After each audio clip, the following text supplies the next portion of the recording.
Gabe, and I'm back for the next part of my CAGED series on 7th chords. Today we're going to be connecting the dominant 7s up the entire neck. Let's go. Okay, so just like in the major 7s, I'm going to start with a C major, and I'm going to add the flat 7. So now I have a C7 shaped C7. My ring finger is on the A string, so I'm going to pivot over. I'm going to re-bar myself, capo myself, and play now the A7 shaped. Still touching C, right? Again, C, same note, 5th string, A string. You get your A7 shape. Then the octave is on the G string. This gives us the new capo. The octave for the G shape complete, but when we do a dominant 7, I want a flat 7. So here's the G7 shape. Okay, I'm going to start again from the beginning. I'm going to kind of walk through as we do each one. So here's C7, A string, pivot, A7 shaped C7. The octave is the G string, pivot. I have my new bar, my octave, but a flat 7. So here's the G7 shaped C7. Now I'm going to be thinking either the root or the melody, again the octave, to get me my E, which will then pivot to the 6th string, the E string, where I then make the E7 shaped C7, touching C, but now it looks like an E7. Okay, I'm going to build one more time from the beginning. So I have C7, A string, pivot, A7, octave, move the bar to that spot, flat 7, G7 shaped, the octave, same as the 6th string, so the E shaped begins from here, 8th fret, E7 shaped, and now the trick to get to the D is I'm just going to do a power chord, think octave again, D string where the pinky is, I pivot, I have my new bar, my new capo, and I make the D7 shape. Okay, so here's all 5 connected. C7 shaped, A7 shaped, G7 shaped, the E7, and then the D. And again, it begins again. These 2 notes, I'm at fret 12, the double dots. I re-capo. I would then make my C, but because we're doing a movable C7, I'm going to reposition to my C7 shape that we had all the way down here, that I then moved 12 frets higher. So let me move on. I'm going to give you some practice suggestions, kind of additions to what I showed you last time on the major 7s. So you can try the same routine that I gave you last time on the major 7s, which is just count to 4 and do each chord. So if I was like 1, 2, 3, 4, 2, 3, 4, 2, 3, 4, 2, 3, 4, 2, 3, 4, 2, 3, 4, and I might go backwards too. I'm not going to do it right now, but for yourself, try it going backwards, all right?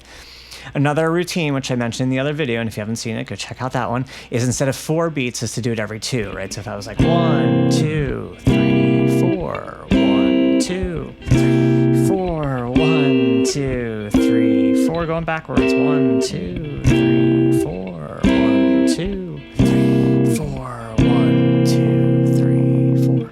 Just like I did in the other video, I'm going to choose 2 chords this time to connect them together. So for today, I'm going to give you a different key. I'm going to choose a G7, and I'm going to do a C7. Okay, and you can do it open, so I'll show you the lowest possible spots. I'd be thinking like an open G7, and then the C7 is right below. So you notice like the fingering is very similar. So then if I move up the neck, if this was a G-shaped G7, then it goes to the E-shaped next.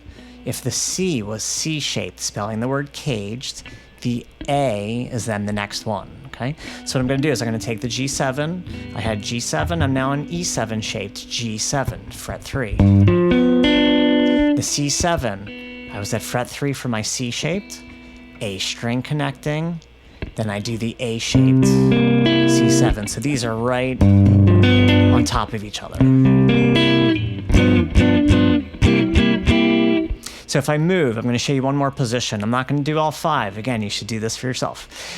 I'm going to show you the next one. So if I had an E-shaped G, my octave gives me my D string.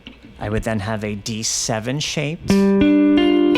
G is the bass. It's a D7 shaped G7. That's a lot of words. All it means is you're playing G7, but it looks like a D7. Then the C7, it was A-shaped, spelling the word after the A is G. So I do my pivot to the octave, my capo, octave, major 7, flat 7. So here's the C7. So if I put those two together, here's the G7, D-shaped, and then the C7, G-shaped. So already I've got 3 choices.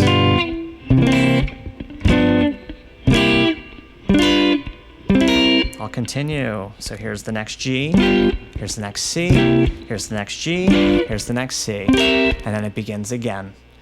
So if I put that together, I'll do like a little funky kind of thing for a second.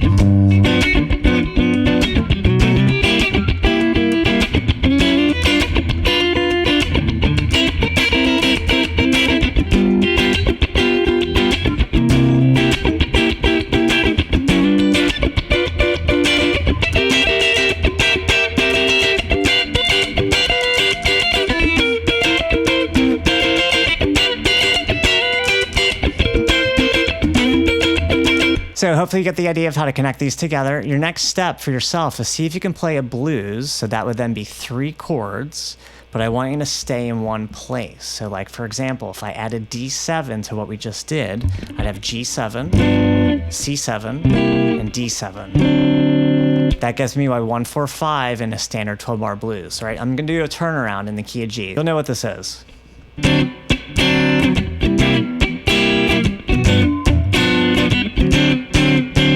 So I'm combining different shapes together. I'm staying in one spot of the neck. I'm not moving. I'm just trying to find the closest location of whatever the chord is. So you can imagine we have 5 shapes. That means there's actually 5 places in any key that you could play the blues with different shapes before you repeat yourself up the neck. So I could play that progression 5 different ways. And then in any key, 5 different ways, okay? So it seems like a lot, but all it is, it's just the 5 shapes. If you know the 5 shapes and you can find the letter, you're gonna be good to go, all right? I hope you're enjoying these lessons. For the next one, I'm gonna move on to minor 7, so get ready, and I will see you then.